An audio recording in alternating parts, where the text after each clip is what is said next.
अस्सलाम वालेकुम। SM news के साथ मैं हूं इश्तियाक अली। खबरों का सिलसिला बढ़ाते हुए खबर शामिल करते हैं कराची से। कराची में मंगो पीर रोड पर मुसल्लह हमले में दीनी मदरसे के मुअल्लम 40 साला मुफ्ती सलीमुल्लाह खान ज़ख्मी हो गए।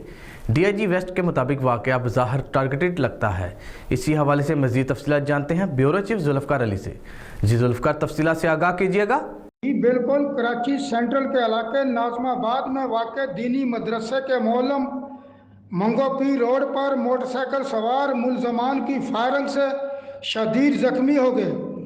DIG west zone Asim Qaim Khani के मुताबिक 40 साला मुफ्ती सलीमुल्लाह खान को मंगो पीर रोड पर कार में जाते हुए फायरिंग का निशाना बनाया गया।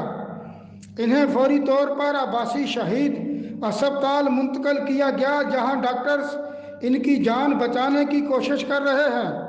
पुलिस का कहना है कि मुफ्ती सलीमुल्लाह खान नाज़माबाद में मस्जिद खैरुल अमल के करीब मदरसे के मुअल्लिम हैं।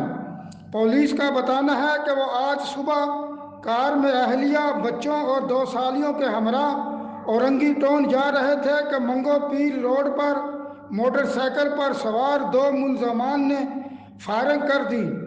मुफ्ती सलीमुल्लाह को कमर और पेट में 2 गोलियां लगी हैं। जी बहुत शुक्रिया जुल्फ़िकार, तफसीलात से आगाह करने के लिए। अब तक के लिए इतना ही। मज़ीद खबरों के लिए देखते रहिए SM न्यूज़।